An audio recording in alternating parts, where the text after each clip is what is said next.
Welcome back, Lions fans. We are back with another week of Lions Basement Banter here. As you can tell, both seats are now occupied. I am back from a luxurious vacation to the great state of Iowa. Cornfields in ample quality. Got some beach time. Went out to a concert, a festival out there called Hinterland, and I literally called it a hippie fest last week while you weren't here. It's got some good music. If you were a fan of like Hosier or Noah Kahn, that kind of stuff, that's who I saw out there. And just a nice little week away, and Zach took the reins while I was gone. But now I'm back, so we can get back to the high tier content that we usually put out. I'm like, all right, just don't say anything. Let him go with it. Whatever. So obviously Zach updated you last week on what we did with training camp and all that. And this week we got some good news because we're finally back into the swing of football. We got some Lions preseason action that happened. So it is about time. We're going to spend this week kind of recapping what we saw there, some of our, top performers, guys that maybe lost some stock. And then, we'll talk about maybe some injuries that happened there, some stuff that's shaken up. And then we'll move on later into talking a bit about some of the other NFC North teams that played this week and what we thought about the action there. Yeah, and this is going to be our preseason, just like it's the Lions preseason. Obviously, this show started at the conclusion of last NFL season. And so this is our first, I guess, post-game show, and we are very excited for it. And let's get into it. As always, the show is brought to you guys by the one and only Empire Contractors out of Shelby, Michigan. Empire Contractors is a full-service roofing company that specializes in liquid applied roof restoration.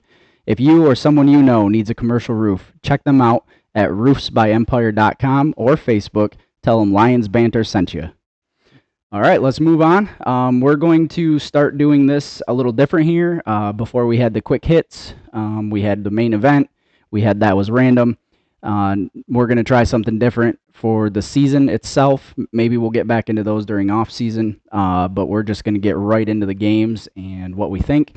And then we're going to look at the, after preseason, we'll start looking at the game coming as well that week, and we'll give our take on that as well. So let's start with the offense here. We obviously went down to MetLife Stadium. Over-ish. It's east. Yeah, I guess. It's more east than it is south. That's true. It's kind of like going up north, though, I guess. Yeah. I mean, how far is up north? Anyways, we went down there. Not we, the team. There. This guy's gonna kill me. Go back to Des Moines or what Des Moines is or whatever it is. So we went over to MetLife Stadium. The team practiced with the Giants in joint practices. The first practice we saw, I think, 8 scuffles, 8 fights, and it was didn't enough. Stop there either, right? It was enough to where the NFL said enough. We're going to fine people for this, or teams, and it was like 200,000 we got fined for this. The Lions got fined.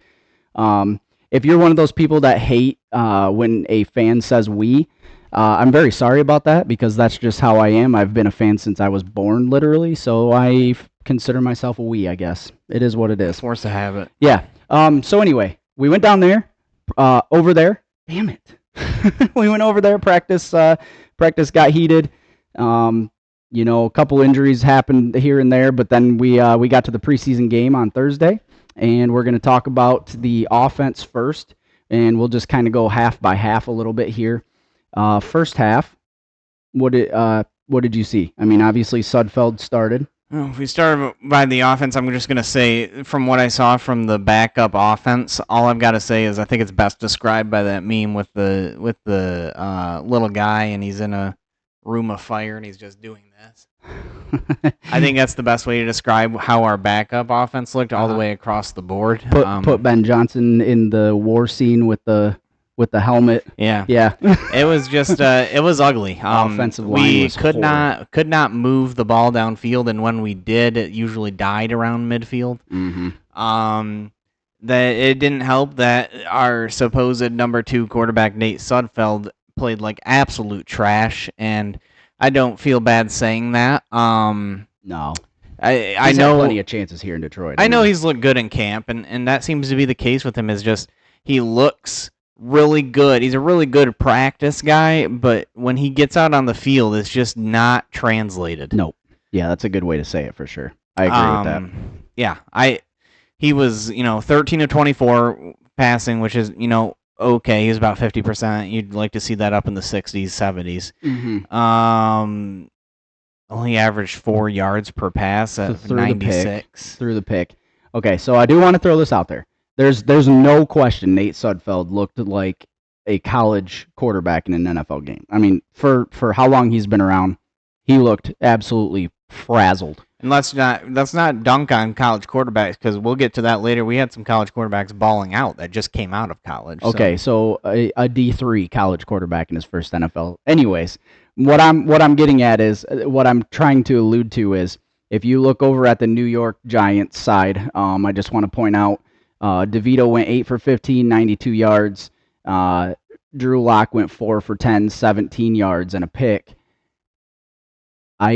The weather might have played a factor in this. Now, in the passing, I'm going to say in the passing, I think what you were about to get to in talking about Nate Sudfeld is the fact that Nate Sudfeld needs to learn to throw the ball away and not try to just stand there and tuck it or do whatever he was doing. That was ugly. There were a bunch of times, and we'll get on the offensive line shortly here, but there were a bunch of times where he should have just chucked that ball away, and he's taking sacks and he's running around, and it just was not good. Not he took good. 4 sacks for a loss of 22 yards. Not good. In total. Yeah.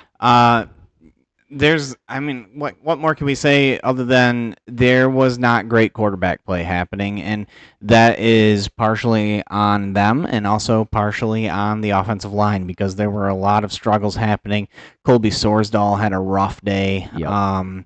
We saw the rawness of Giovanni Manu and how long he has to go before we can see him on an NFL field contributing. There's a lot to talk about there, and there's not a lot of good things to talk about. There's not. But I will say, I don't want to dwell too much on the negatives, because we did have a lot of positives, or we did have some positives out there, and I think that's where I'm going to jump right now. Well, okay, I lied. Let's stay on the quarterbacks for a second. Okay. Because I haven't talked about the other one. Well, we were going to go by half, but that's okay. We'll just go down. We'll go down by I think we can just talk about position-wise, and then we can talk about their performance. Yeah, as that a works. Whole, okay, that works. That sounds good to me. We had a bright spot. Yeah, but let's first let's talk about the Giants a little bit too. I think you already talked about the way they performed. Drew Lock had a very short stint because he got knocked out relatively early with injury, and DeVito stepped in. I know DeVito had similar production to Sudfeld, but he looked a lot sharper to me. Just even though the numbers don't show, I think he is a bit more poised than Sudfeld. So would I mind having a guy like DeVito over Sudfeld? Of course, I would love to have that. I think unquestionably this game proved that there is not much behind Jared Goff right now, and we have got to get a veteran guy in that room who is capable of producing. I agree with that. I would take either, and this isn't even recency bias. This was, go back to like our first episode. I think I talked about Sudfeld. I would take the 2 quarterbacks that played for New York over Sudfeld on this team. Not as a starter, but as somebody in camp and somebody possibly as a backup. I would take those 2 guys, Drew Lock and Tommy DeVito, over Nate Sudfeld in a heartbeat.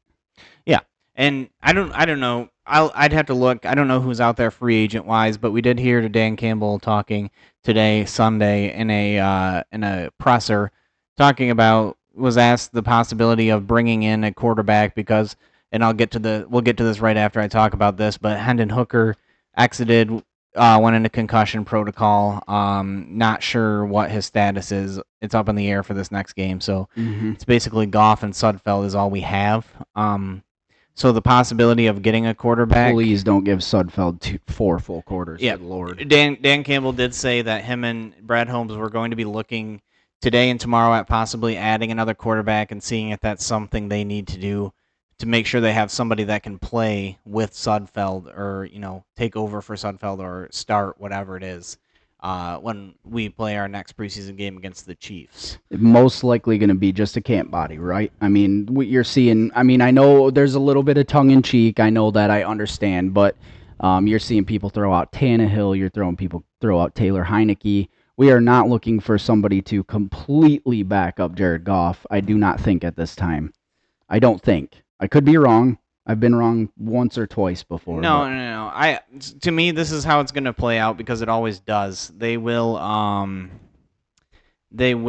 end up rolling with what they have through the preseason. Now, if Nate Sudfeld continues to perform the way he did against the Giants, then there's a case to be made. Maybe we need to move on from him. And at that point, you've seen 3 preseason games from 31 other teams. Wait for those final cuts. And somebody is going to end up falling or getting waived or something, and you've got to be ready to step up and grab a guy. We are not giving up draft capital for a backup quarterback at this point, is what I'm saying. Yeah. It's not happening. Of course, you look what's out there. There's not a ton right now that is available. Yeah, we've got Ryan Tannehill's probably the top of the market there.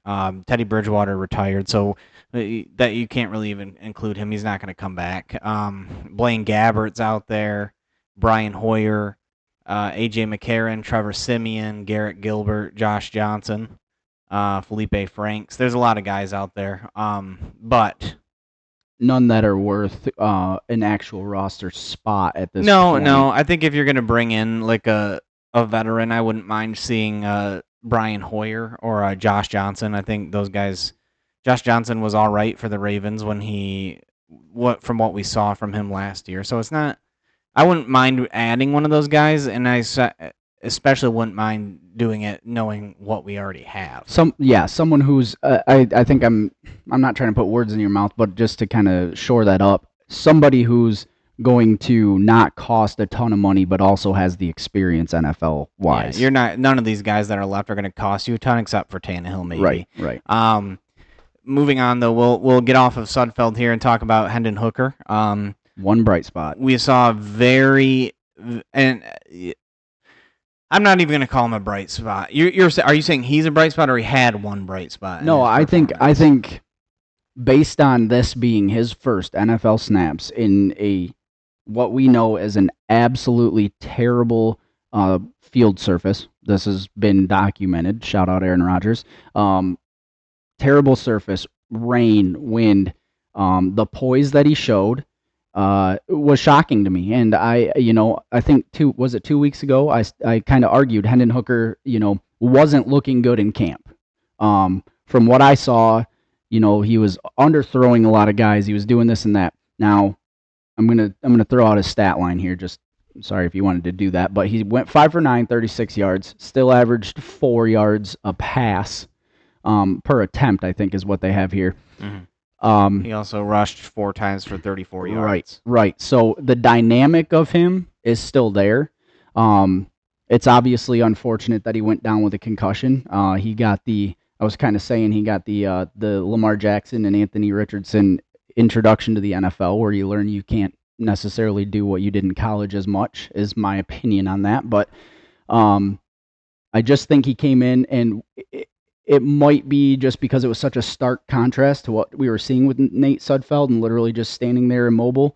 And I know Goff is somewhat immobile, but he makes better decisions. Obviously, he's a starting NFL caliber quarterback, but I just feel like Hendon Hooker was a spark compared to what Nate Sudfeld was. When he came in, it seemed like the offense started moving a little more, and it was a little more awake. So yeah, well, Hendon did well. I am not ready to call him a bright spot because we didn't see enough from him.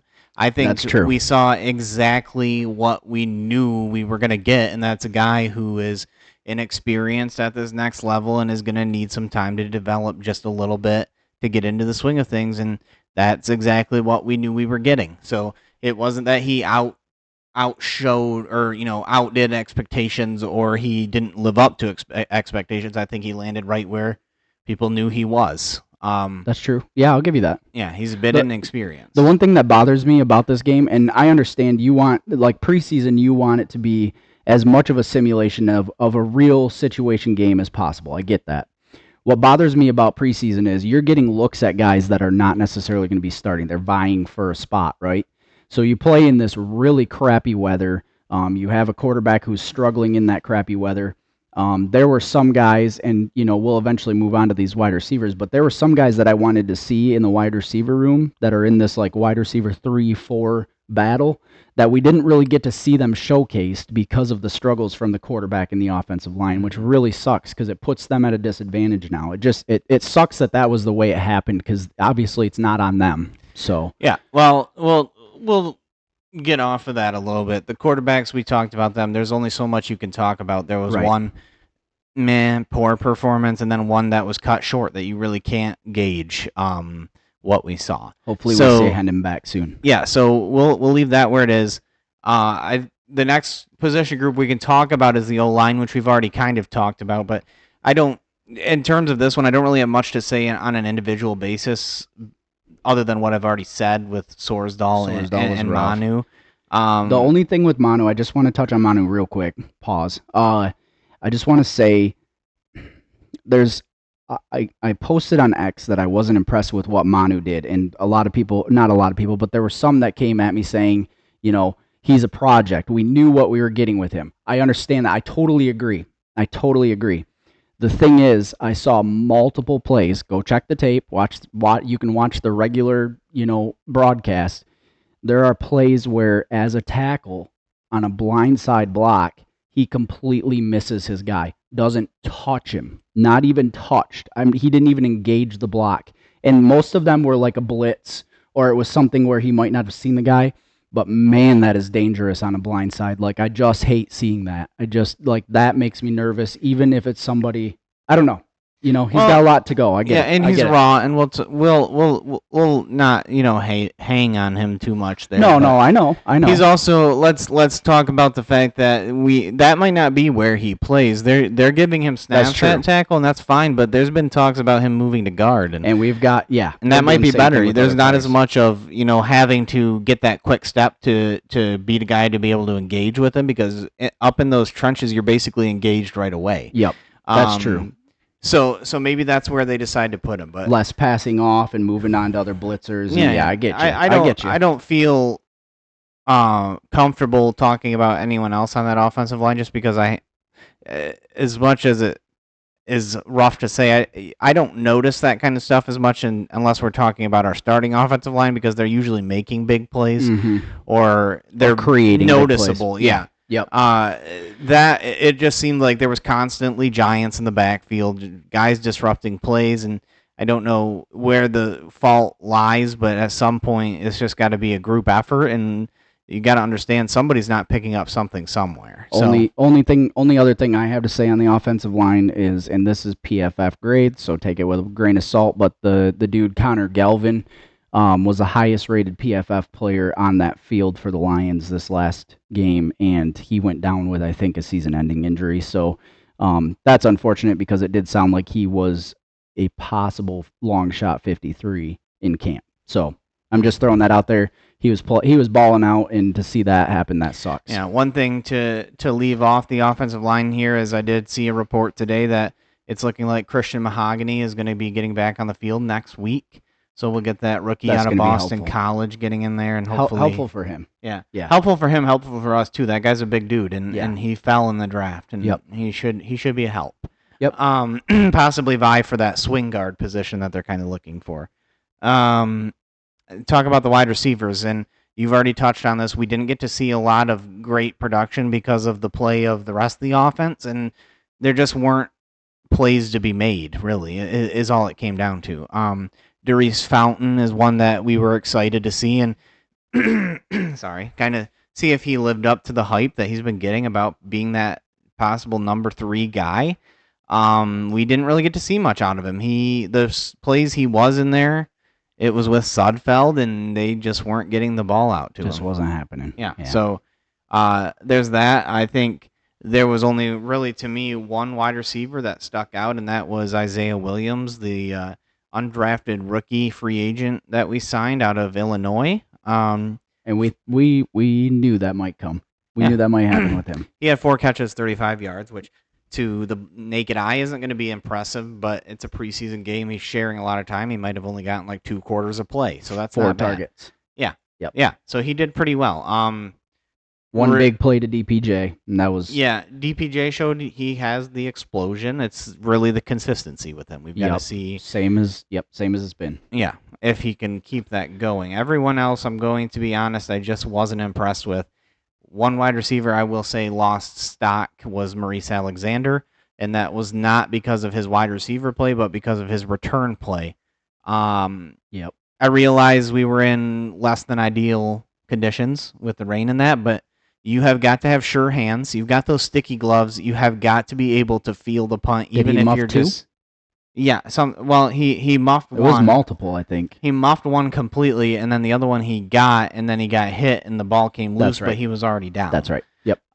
Regardless, didn't have sure hands. Nope. And that's something you've got to have. I guess I didn't pay attention much after that, just because I was so kind of scorned by that. I don't know. That's a good word to say. Yeah, I don't know who else we had. Did you see anyone else there returning? I honestly don't.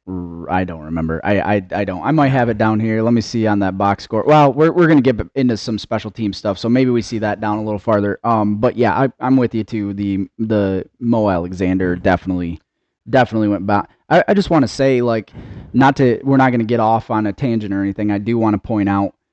I watched a lot of football this weekend, and I cannot believe the amount of punts that were being muffed. It's like an epidemic right now. It's crazy. Yeah, and we'll talk more about. I want to talk more about that new kickoff style, but we'll wait till we get down to the special teams to kind of address that. But I don't think you want to know what I think about it. Yeah, no, I think we're going to be in the same area here. But all right, let's do you have anything else to talk about in terms of wide receivers? I'm ready to move on to running backs. I didn't even realize that Allen Robinson played for the Giants. I'm seeing that on the stat sheet. I was not watching them on offense or paying attention to the names of their receivers. No, yeah, I didn't. Honestly, I didn't pay much attention to that either. I was kind of watching. I'll be honest with you. I'm not a fan of his, but I think he's going to do big things in his career. So I was kind of watching for Malik Neighbors a little more.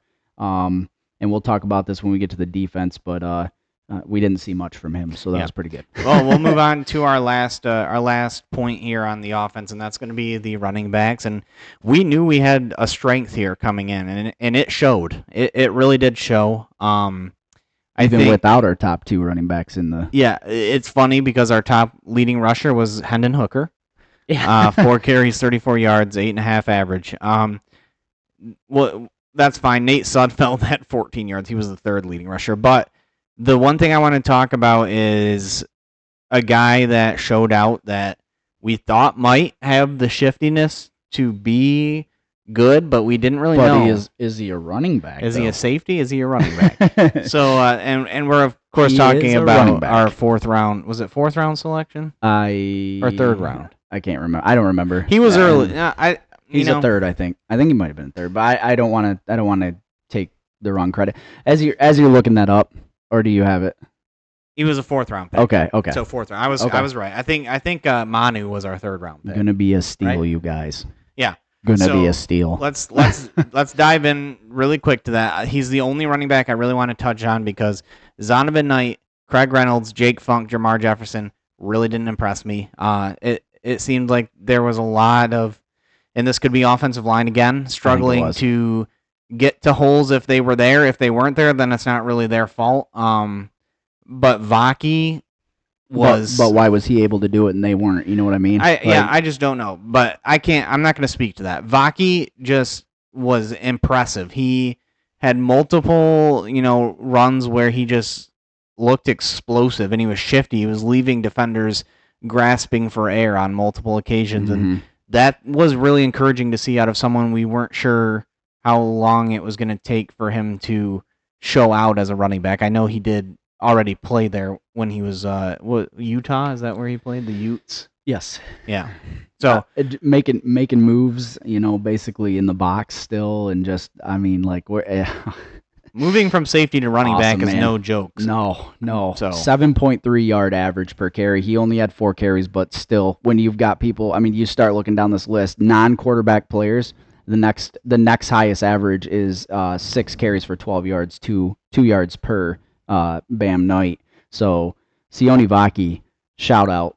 Really, really good debut there. Yeah. Really good. Yeah, and that's all I'll talk about with the Lions running backs. Good job, great job to Vaki. Stock went up, possibly going to be skyrocket. Possibly, if he continues to produce that way, in conversation for that third running back spot. He could beat out a Craig Reynolds. He could beat out someone like that. He might be a fourth running back, but he might produce more on special teams, and hopefully we get to see him more doing some special team stuff in the next 2 preseason games. But yeah, just to point out real quick, he did play 59% of the special team snaps that would include that position. Yeah. So I didn't see. Obviously, you don't notice special teams as much unless they're a return man. But that's where I kind of want to see. Mm-hmm. I would like to see Vaki try returning some kicks and see what that looks like. But that's not my call.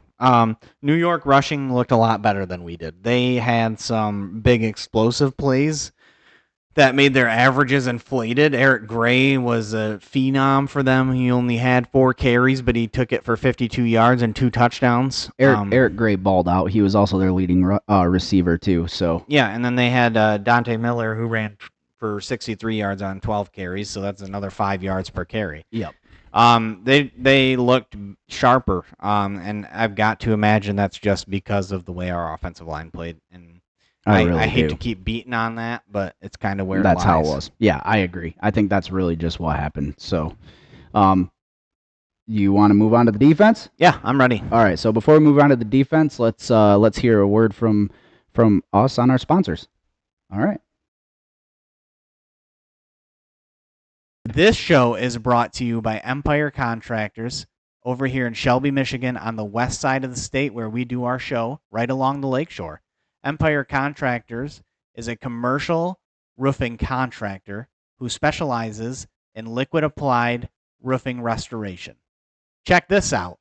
They can clean your existing roof, make some minor repairs, and apply a new thick coating system over your existing roof, avoiding expensive and nasty tear-off, saving you about half the cost over other systems. Empire Contractors work the entire Great Lakes region. Give them a call to see if your roof is a candidate. They can be reached at 231-861-7221 or by going to roofsbyempire.com. They are also on Facebook.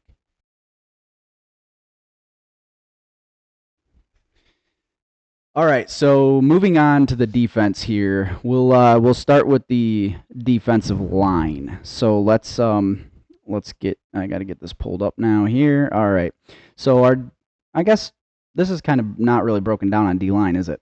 No, but we can. Hit we know on what we saw, right? We know we Yep. don't need to run down their stat sheet, right?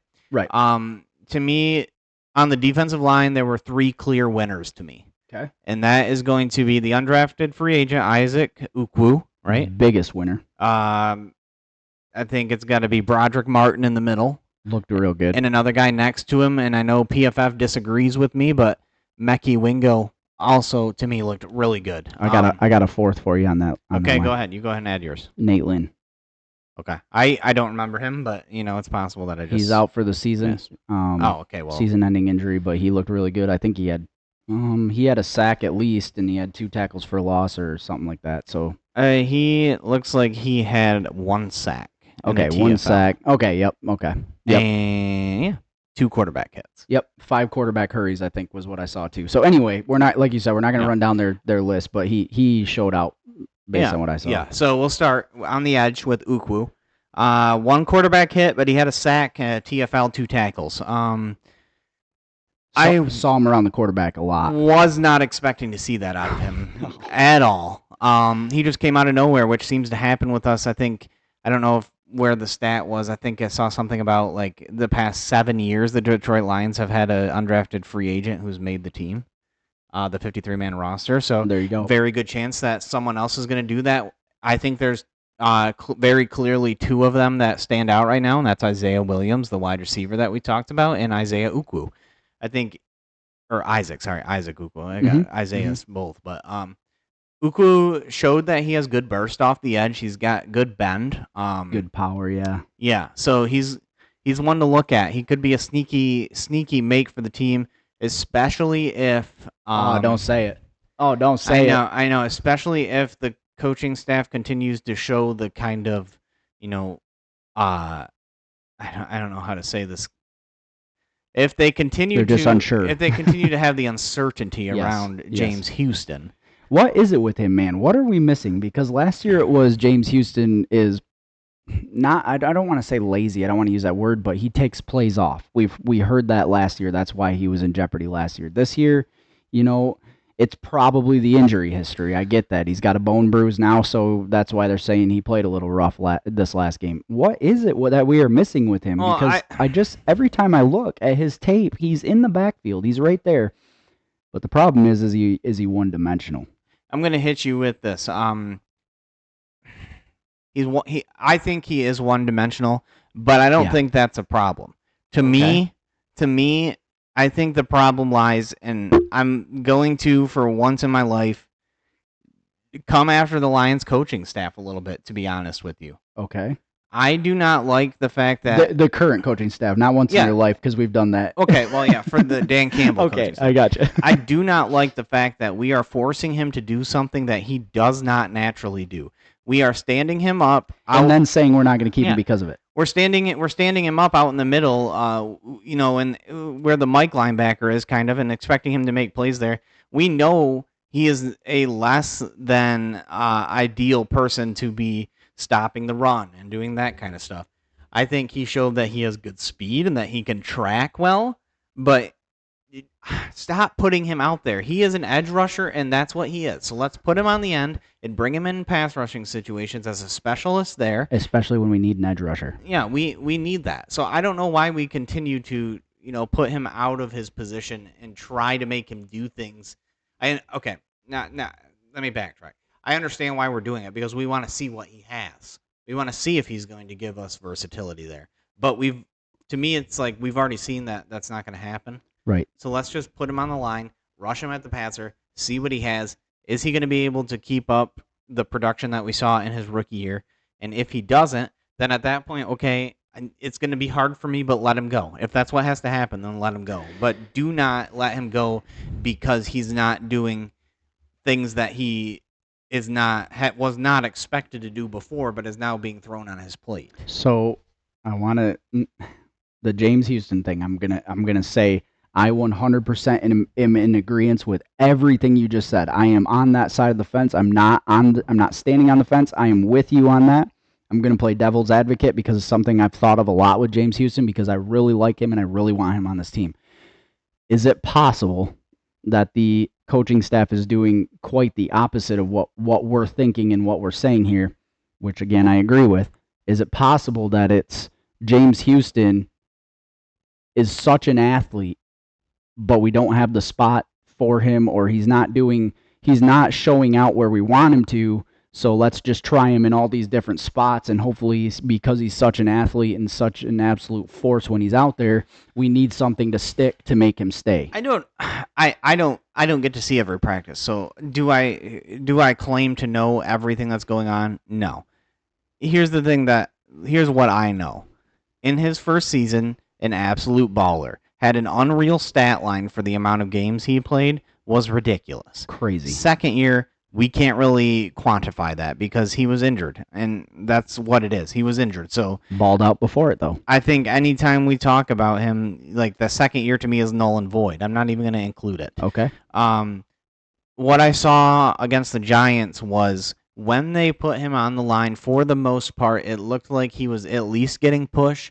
I saw him in the backfield a few times, and it just seems to me like if you have a freak athlete like that, you have got to find ways to get him on the field. Because if you don't, someone else will.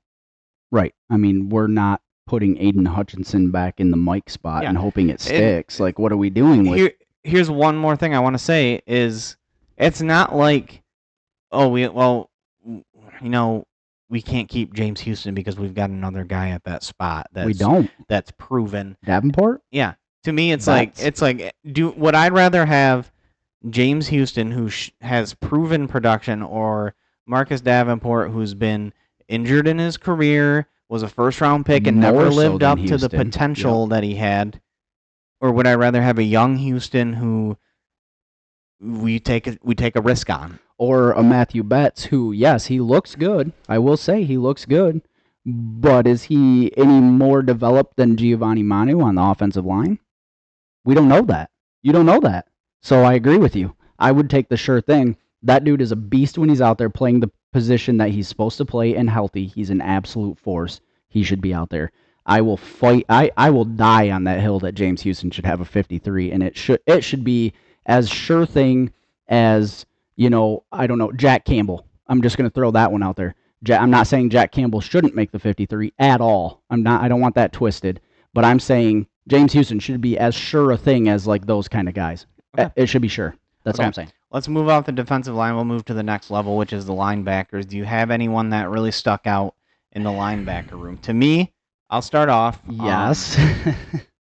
I think from the limited snaps he had, Jalen Reeves-Maybin played well. Yep. I think the other guy that caught my attention was Ben Neiman. That was mine. Yep. Yeah. Ben Neiman looked good, and he was on screen a lot. I think Ben Neiman looked good, and I think he has. If there's a case to make another linebacker spot, he's got it. So let's I'm gonna cool my jets there because linebackers, I didn't see a ton of good stuff, but Neiman looked like he was flying around making plays, and that's what we need. Yeah, he wasn't. His stat line shows he had 2 tackles, 2 solo tackles. Big deal. Like we're saying, every time they zoomed in on where the ball was at the end of a play, you guess whose jersey you saw standing right there at the ball? Ben Neiman, constantly all night. So that's all I got to say on linebackers. So let's move on to the biggest point of focus coming into this game, and that is the defensive secondary. We'll talk about DBs and safeties in this round. Ooh, this felt good. Just really quick, I'm just gonna run down a line of a few guys that impressed and a few guys that I was not impressed with. Okay. So the line of guys I was impressed with is pretty encouraging to me. Terrion Arnold in the limited snaps we saw looked great. Malik Neighbors did not get a target. Malik Neighbors. 0 targets. Ennis Rakestraw, the other rookie, also looked really good with a lot more of a sample size for us. He played like 30-something snaps, I think. And he was I think he allowed 1 catch, on 0 yards. On 1 target? Was he only targeted once? I think so. Okay. How many, how long did he play and he got targeted once? Come on, man. Rakestraw, let's go. I love it. 1 catch, no yards gained on that catch. Right. Did great. So good job. He looked good. And then the other one is the veteran, and that's Amik Robertson. Amik Robertson was, to me, the most impressive guy I saw out there in that secondary. I've got another standout for you, and the coaches have been warning us about this. Brandon Joseph. I did forget about Brandon Yes, Joseph. sir. He came away with that pick off of he looked Drew good Lock. out there. Yeah, yes, for sure. He got the only pick that we got on that, on this side of the ball. But again, same thing I want to say. Same with Ben Neiman. Dude was around the ball. I mean, his football IQ is high. You can tell. I'd like to say that I have known about Brandon Joseph for the past for last year and this year. I thought he might be a sneaky candidate to make the 53 last year. It didn't happen. He ended up on the practice squad. But he has been showing out in camp this season. He put it into a preseason game the first time. I also read that he recently in this week's round of training camp practices again picked off Nate Sudfeld. So he's showing off. He's showing out. He's a Notre Dame product. He was good when he was there. Yep. Shocking that I think he's an undrafted free agent. I'm pretty sure he was. We didn't draft him last year. I'll be honest with you, like he was on your radar more so than mine. Because once they started talking about him this year, like during camp and during the pressers and stuff, I was kind of like, Brandon Joseph, where have I heard that before? And I'm like, oh yeah, that's the dude that balled out at Notre Dame. So he played at Northwestern before then. So I transferred. I missed out on that one. I don't know if it was just a lapse last year or what. Yeah, he was undrafted last year. Shocked. I'm shocked. And that was kind of a surprise, but his production. I'm looking here in college. It looks like he actually had a lot more production at Northwestern than he did at Notre Dame. Okay. He Michigan's down years, maybe. Yeah, the year 2021, the year before he transferred to Notre Dame, he recorded 80 total tackles. That's good for college, 3 picks dude. and That's a pretty good. fumble recovery. Okay. When he went to Notre Dame, a big decrease. He played 2 less games, but he only had 30 tackles. I think he was, like I'm saying, this year though. I feel like I remember watching him that year at Notre Dame, and I think he was just around the ball a lot. Yeah, I think he's good. He was good, and I'm going. I was really thinking he might be like that dark horse to make the team. Obviously, he didn't last year. This year, it seems like he's got way more of a chance, and especially with the kind of flux we're seeing in that safety room where we're not really sure where the snaps are going to go because Kirby's kind of the only guy that's locked into, like, he's probably going to get a good deal of snaps, right? Brian Branch, we know he's going to get his opportunities because he's an athlete, but he's going to be, shifting around. They're going to move him around, see what they can do, safety, nickel, whatever they want to do with him. Then you've got Iffy, who's also in there. There's a lot. To me, it's hard because there's essentially 3 really good safeties ahead of him that have shown production, and then you've got him. Are you going to make a 4th spot in there for him? Do you kind of count Brian Branch as a hybrid corner safety? There's my argument. Okay. Is it possible with the fact that now E-Man is most likely gone? He's done for this year, of course. Oh, but there was a doctor that said he might be back week 8. No, they from what I've heard, and this is the most feasible option would be that playoffs. Should his timeline go perfectly, he could be back for the playoffs. Why? But at that point, why? We should, unless we're struggling so bad at corner, which it's preseason, I know, but we saw that we have some dudes out there. Yeah, we have depth. But that's what I'm getting at. Is it possible that someone like Brandon Joseph sneaks in because we can say, hey, we're keeping Branch as exactly like you said, as one of those hybrid guys, and now we can keep another safety because we could put him at cornerback if we need to. It's possible. It is. Yeah, for sure. Yeah. By the way, do you have any last episode? I just want to throw this out there. Last episode, I will be referring to Iffy from now on as the alien because when we saw him, I think we talked about that before. Nutso. Anyways, all right.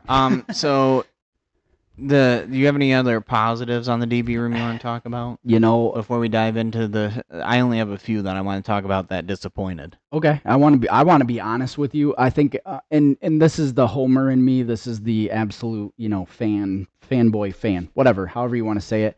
I don't really have anything. I don't really have anything bad to say about the DBs. Just the way that, from a Cam Sutton led defensive backfield last year to what we got in preseason from our backups, I got nothing bad to say. And that's what I was just going to say too. With you talking about that, is let's not forget that we haven't seen Carlton Davis yet. Didn't even touch the field. We just saw 3 exceptional performances from 2 rookies snaps? And a guy that we were not sure necessarily where he was going to fit with Amik Robertson. And they all 3 balled out. Yeah, listen. We still got Carlton that we need to see what he's got. And we didn't see Terry on all game. We didn't see Brian Branch in the nickel, which is we're going to see. Amik Robertson, man. I know it's one game. It's preseason. It's one game. I get it. It was a struggle because of the weather. That dude's been telling everybody he's a dog and he's coming for that, starting position. Damn it if he did not prove it on Thursday. Holy smokes, that dude is a dog. There's no question in my mind at this point. That dude is a baller. So that's where I want to leave the positive. I want this to reflect that the defensive secondary was the brightest spot on the field in this game. There is not a lot negative. Are we saying that about the Lions? The Lions defense is going to be a lot better this year, but I will say there were 2 that kind of disappointed me. Okay. Morice Norris. Oh, crap, dude. I said I didn't have anything bad to say. I think I repressed that memory because that was sickening. Okay. Yeah. Morice Norris just did not stick out to me, and he had multiple plays where it just looked like he got toasted. Or he got shooken out of his shoes on a route or something. I can't. I need to go back and watch because I don't have the exact plays in my mind, but I remember on multiple occasions saying, Isn't that Morris Norris? I thought he was supposed to be like balling out in training camp. What the heck is he doing? Damn it, Brendan. I'm looking down this list and I know where you're going with the next one, and I spoke too soon. I'm going to have to cut this whole thing and say, hey, I didn't say anything that I didn't have anything bad because I have. No, I don't think I know where. I don't think you do know where I go. Okay, I think okay. I know where you want to go with the next one. Morris Norris is for sure one. I will put my 2 cents in on that one. I'm trying to say this correctly because I'm going to get grilled for this, but I'm just going to say it. In all of these, he was supposedly balling out like you said in camp and stuff, but he's also been hanging out with Terrion, and I'm looking at like these rookie chronicles and stuff Terrion's doing. Guess who's always in them with him? Morris Norris. So I'm thinking, I think it's Maurice Norris, or I don't know, whatever. Well, Morris Norris. Anyway, he's in there. I'm sitting here thinking, oh, dude, these guys are going to be a pair. It is Maurice, yes. Okay. These guys are going to be a pair. Rakestraw's in there. It's going to be a really good young core group. These guys are awesome. But we've been fooled, boys. Norris is the little brother of Terrion Arnold. I'm sorry, but he's the one that just hangs around. Well, and let's be honest, and maybe you had different thoughts, but I was not expecting Norris to make this team. He's not a draft pick. I was hopeful. I'm not. I guess I hadn't really given it thought on making the team. I just saw how like close of a core that was, and just was hopeful. Let's be downright honest about it. Where Arnold and Rakestraw are making the team based on where they're drafted. That's just going to happen. You're guaranteed a spot unless something just obscene happens. And just their intangibles, really. Yeah, so they're going to make the team. They don't spend capital on someone like that that don't make the team. Right. Norris was a long shot to make the team. He had to have an impeccable camp and show his flashes in preseason. We saw the camp was good. The camp was where it needed to be. 0 for 1 on preseason. It has not translated. It did not translate to the first game. Nope. So if he does not improve that in the second and third, his ticket's punched out the door. We're going to Arrowhead this week, so yeah. We'll see. This will be a good test for him. Do I think he can bounce back? Yes. He's going to have a good game in order to prove anyone wrong and show this coaching staff that he can be a fourth or fifth cornerback in that room, whatever it is that we're looking at. Okay. What's your second one? The second guy I want to talk about that I was not impressed with was Stephen Gilmore. You went somewhere else. Yeah. So you went somewhere Stephen Gilmore is a guy that I have really liked. I thought last year he was more than deserving of a 53-man roster spot. That was that year where we were having our defensive backs, our backups were making incredible plays in the preseason. We had Chase Lucas who was making plays. We had Stephen Gilmore who was making plays. There was another guy, I can't remember who it was. I think he was a Saginaw Valley State guy, something like that. But we had another guy. I can't remember his name for the life of me. But as you're saying this, I should say I should have known that's where you were going because I remember sitting there and you saying, man, I'd rather have kept Chase Lucas over Stephen Gilmore. I did not say that. That was actually you that said that. Oh, okay. Well, I think you agreed to it. Anyway. Keep my wife's name out your mouth. No, that's all I've got to say. Stephen Gilmore, I expected more, and it might just be the way that I was kind of high on him, that I wanted him to play better, but to me it just seemed like there were a lot of missed plays, and especially on special teams, he really was whiffing on a lot of tackles, and I wasn't impressed. He is not his brother, that is for sure.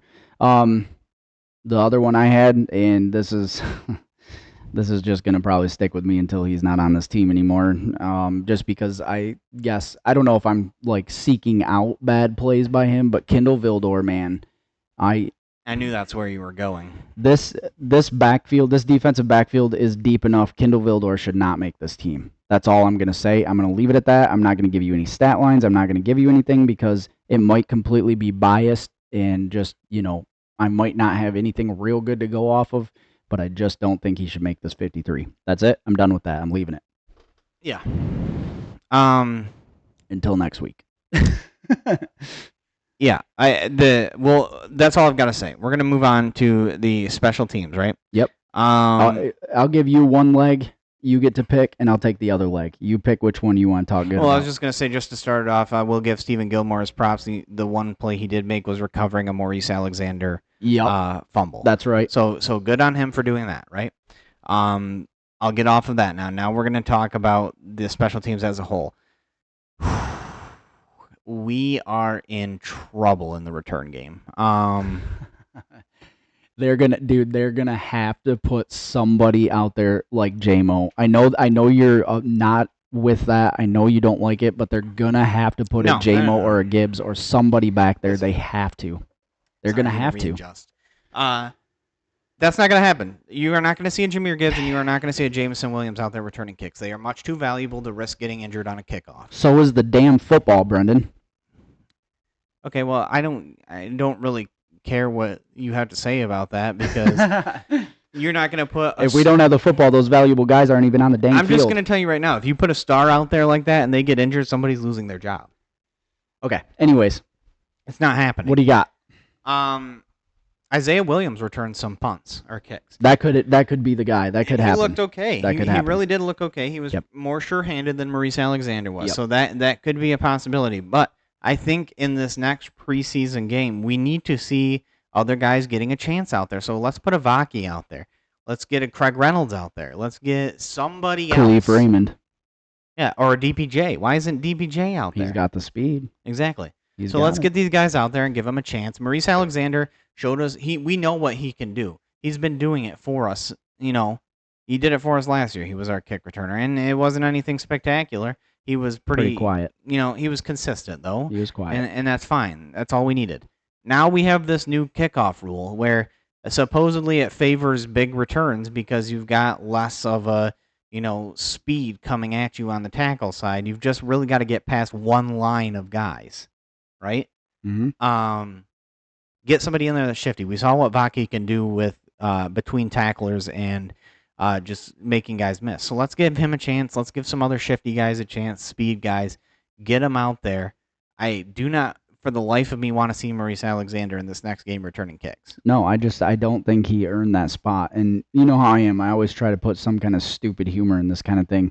And last week I told them that you and I were watching Jack Fox punt the ball in camp and that Jake Bates was back there, and I said he muffed a bunch of punts trying to catch the football, but so he won't be returning them. So my little bit of humor is maybe we do want Jake Bates back there at this point. Good Lord. The other thing is, who did we did put Leaf back there last year for some time. That's what I said. So let's get him back out. Well, maybe he's considered a starter. So maybe we're not going to. He might be important. Isaiah Williams, though, like you said, you alluded to that.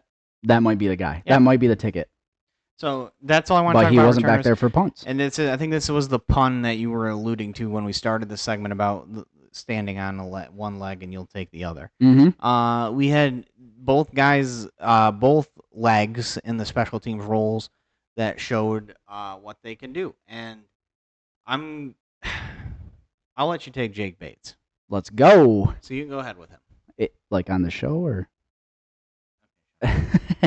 Jake Bates.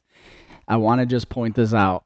He kicked one field goal, attempted one field goal, 0 extra points available to try for. 53-yard field goal, outside.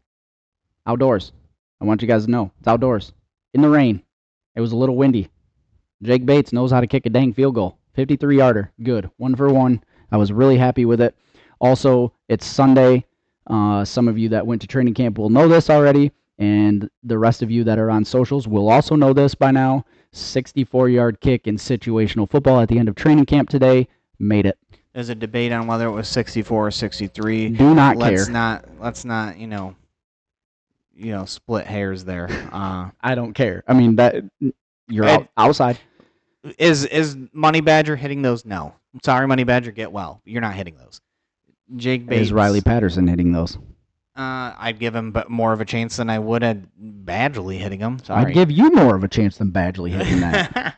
Okay, so we know Jake Bates. You talked about it, 53-yarder in the game. Even more important to talk about than him making that. Just regular. It was outside. It was in the rain. It was in the wind. Yep. Where did we hear he was having the most struggles? Can't do in the UFL. Can't do it. It's got to be indoors. He just nailed one in some pretty rough conditions. Yeah.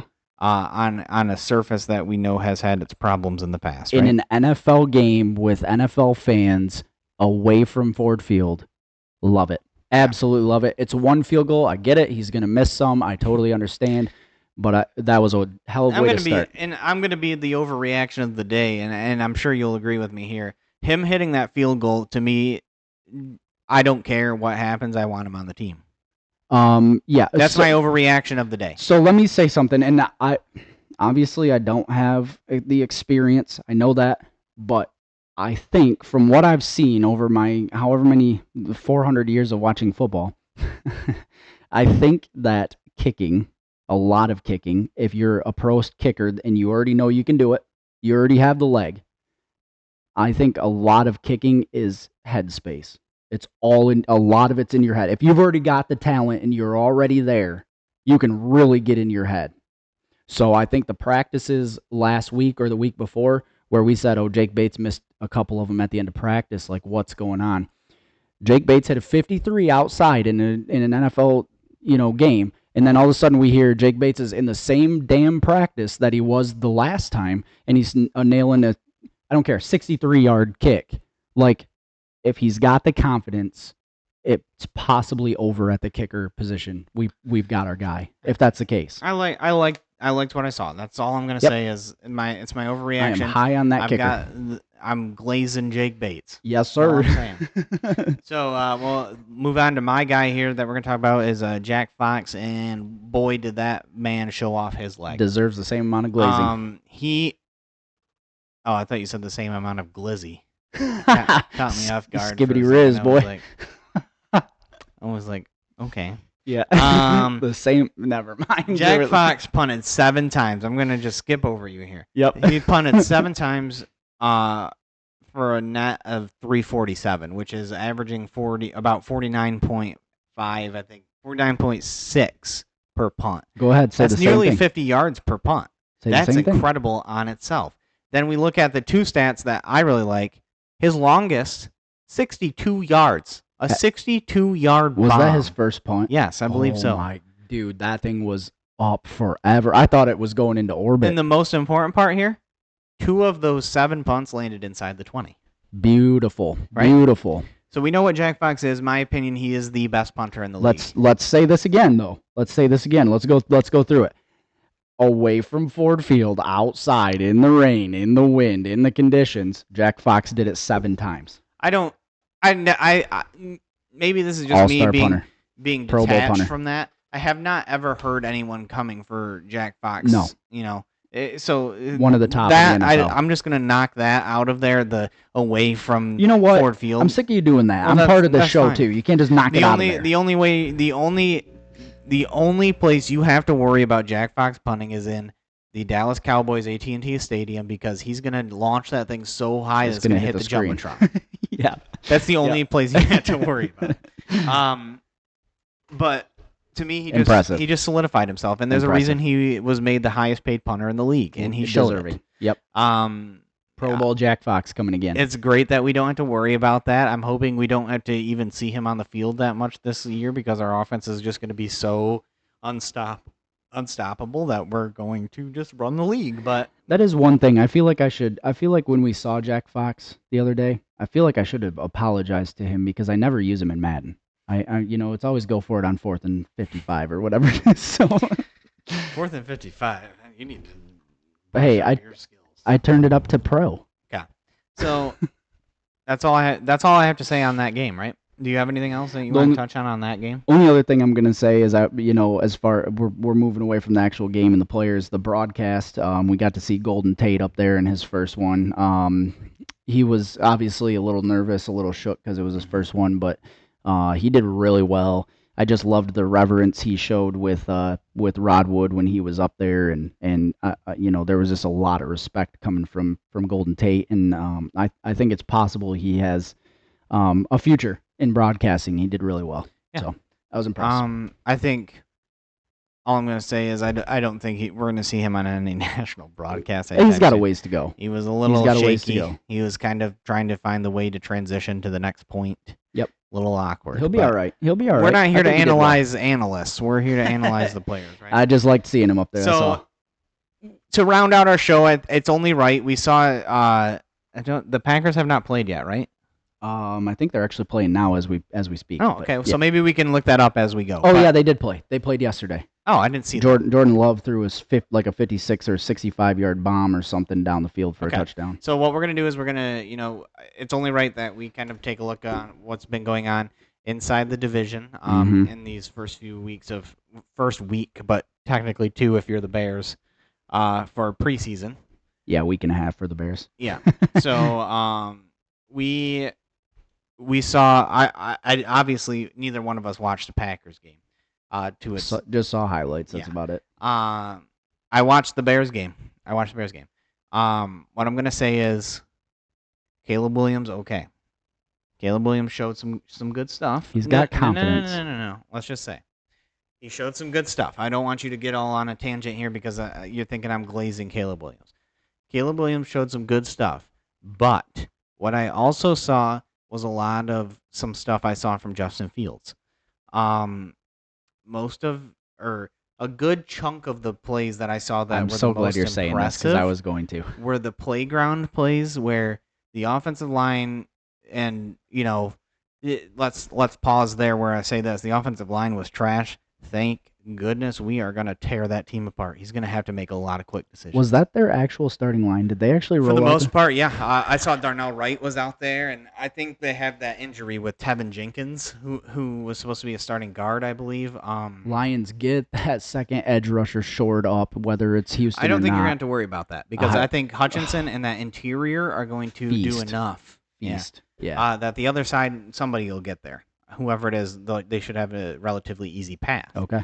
And I saw Bears fans talking about this on social media as well. They said we knew what the offensive line was, and it showed how rough it can be. Guess what? That is not a recipe for success because look what happened to Joe Burrow in his first. You're going to go get that big star quarterback and not have a line. So, like I said, the playground plays were impressive. He made some good scrambles. There was the one shovel pass where he kind of went across his body and hit Khalil Herbert, I believe it was. It was either him or Swift. He hit his running back, and that turned into a big play. But it kind of reminded me, reminiscent of Justin Fields getting glazed for his dump screen passes to DJ Moore that went for big yardage. Okay, listen, I've got something. I was like, man, do I just throw this in here? But I will now that you say that because it's perfect. I'm just gonna throw it in there. Everybody's glazing Justin Fields in Pittsburgh. I like Pittsburgh fans, man. I'm actually getting along really well with you guys. You're pretty awesome. But, dude, Justin Fields is what he's always been. You guys can say that's awesome. But his biggest play the other day was like a 2-yard pass that the wide receiver then yacked the heck out of it. I'm just telling you as somebody who watched him play against the Lions and in the NFC North, watch out because he is what he's always been. So glaze him up, but he is what he's always been. Anyways, staying with Caleb Williams. Sorry, dude. No, it's okay. I think I've already talked about the dump passes, but he also showed. I think. And you're looking something up. I just want to throw out there with that little dump pass, shovel pass that he did.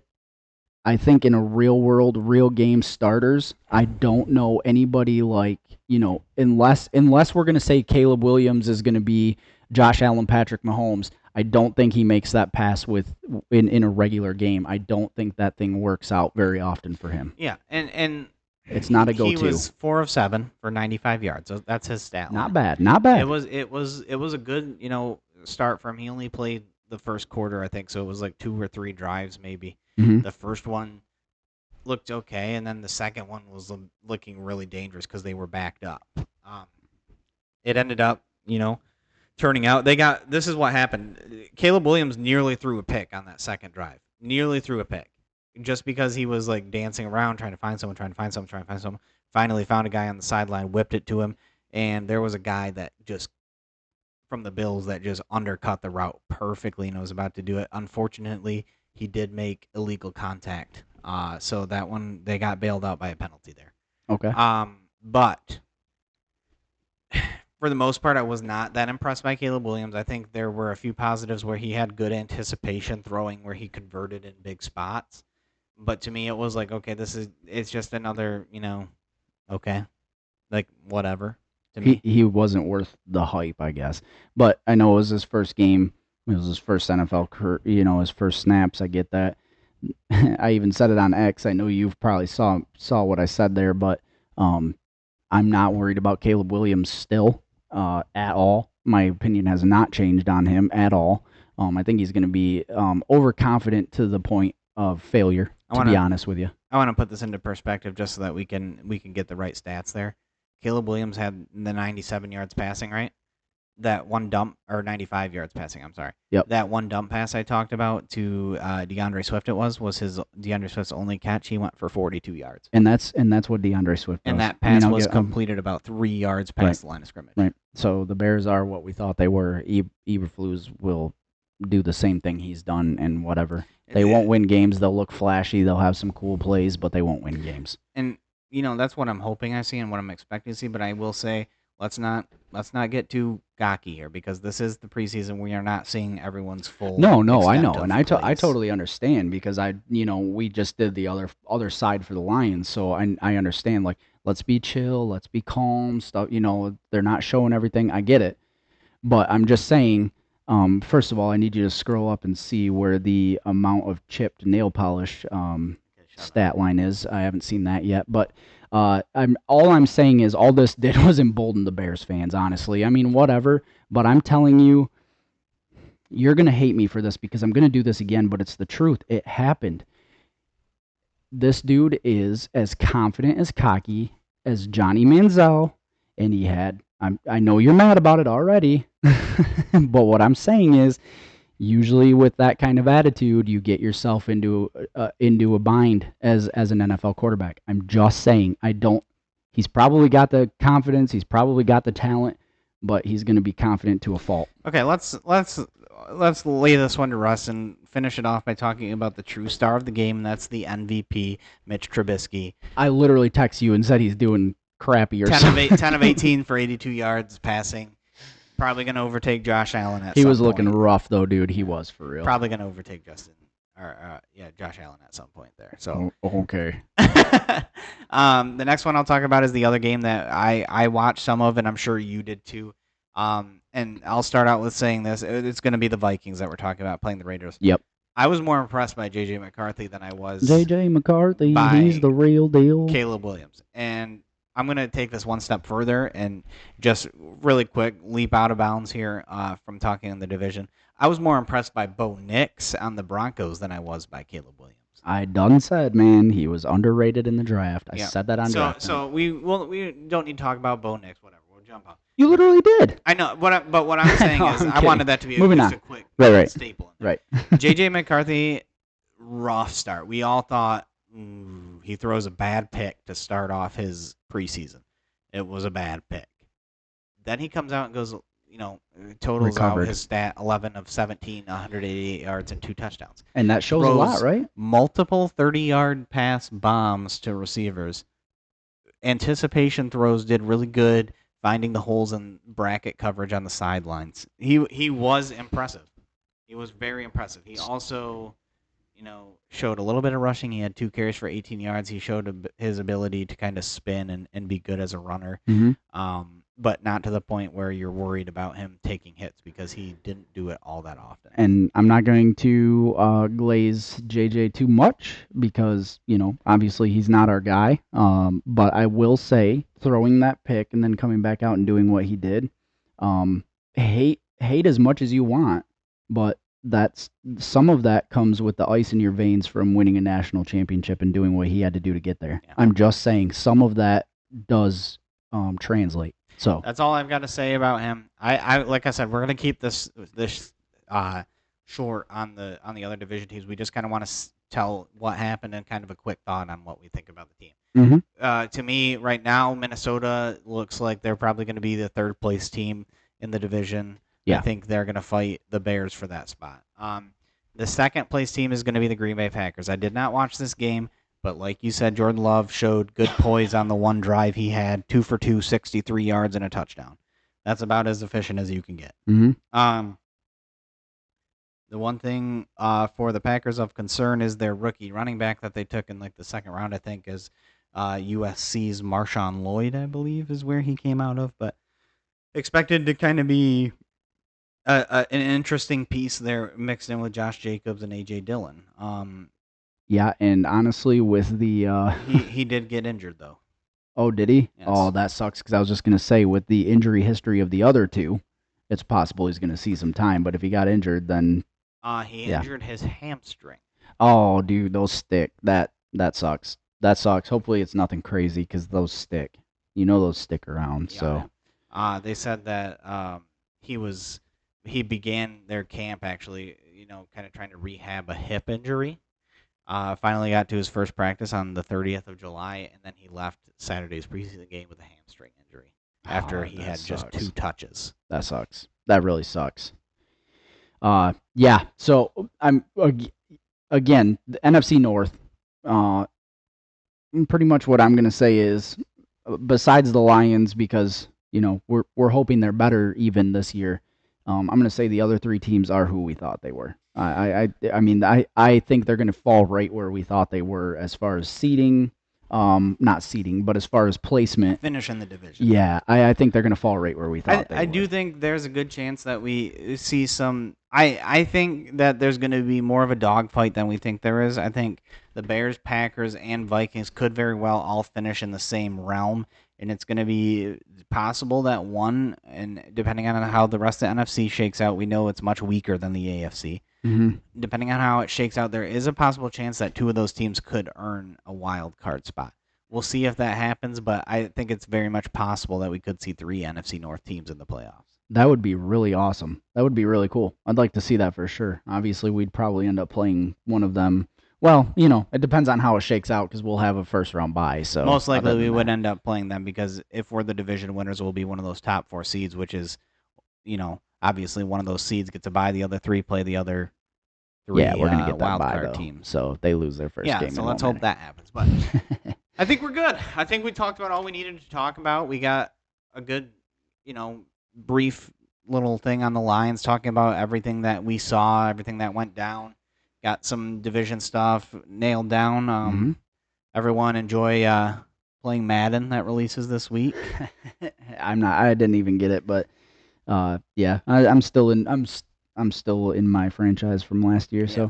So, real quick before we go though, just want to touch on obviously the game coming up Saturday, Arrowhead. We're playing against the Chiefs. Unfortunately, not unfortunately, we will be at training camp Wednesday.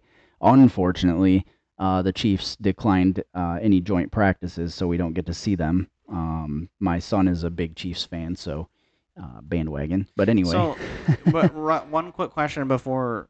Well, no, never mind. I'll save that for next week. We'll be good. Okay. What are your thoughts? What are you looking for? Is there any one quick thing or anything you're looking for in this game? Obviously, quarterback plays in question. I'm looking forward to kind of seeing. I don't know if Mahomes plays. He talks about playing in the preseason. I think did he play against the Jags? Yes. Yeah. So Yep.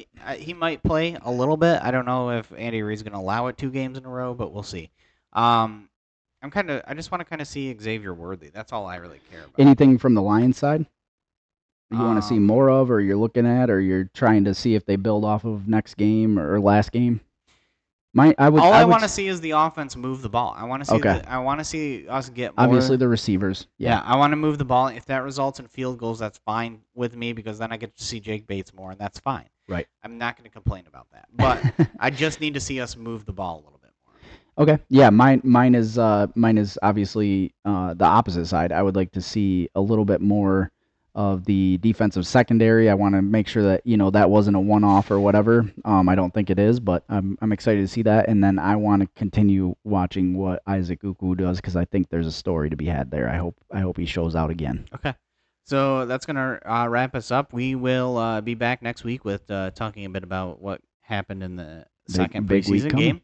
Yep. We've also will be attending our second training camp for the Last Lions one on available. Wednesday, and it is the last day of training camp. Can't wait to get those sunglasses. Okay, so we're gonna walk in there. We're gonna check it out. Of course, we'd like to get our autographs, so we'll be right up on the fence there. Hopefully, trying to get some guys to sign. We've already got some big players. We got Ukwu to sign last time. Jake Bates, Jack Fox, Curb Joseph. Yeah, that was great. Yep. We were James Mitchell. Unfortunately, I hate that they do this, but you don't get those big name guys to sign stuff because it seems like they place a priority more on that VIP section that spend a little bit of extra money. I'm sure they're told by the PR of the Lions that they need to go over there and sign some stuff. Because they literally cut off right at the end of that gate. So we were within arm's length of Aiden Hutchinson and Jameer Gibbs and Panay School. Mm-hmm. Unfortunately, they really didn't stay out for more than just the VIP section. And Yep. They took off. Yep. Which, I get. Nobody wants to stand out there in the baking sun when you've got a life to live outside of football. Right. I think they've got a lot of stuff to do as far as, training and everything else too. I think they hit the weight room and all that. You want to go out and get with family and that on the weekends, or on the days where you don't have stuff. So yep. I get it. Unfortunate, but we're gonna try our hardest to try and get some other guys. Hopefully we can get. I've got this Hutchinson jersey on, and I've made the oath that I'm gonna end up buying a jersey anyway. But I've made the oath that if I get this thing signed by Aiden, it's going in a frame, and I'm immediately buying a new updated version of it. My Aiden Hutchinson. I hope they keep that little shop thing open longer this time, because I think I'm gonna talk myself into getting my first new jersey. So you're gonna have to leave your spot in order to do it. You can hold my spot for me. I'm not holding your spot for you. Those people are savages. Yeah, that was bad. That was bad. I got to sniff some lady's armpit. It wasn't fun. Anyways, yeah, it wasn't fun. Well, that's it for us, guys. Like we said, we'll be back next week with a lot more stuff. Kind of a similar show to what we did this time, but some new touch points. Yep. Other than that, the only thing I have left to say this week is go Lions. Go Lions, baby.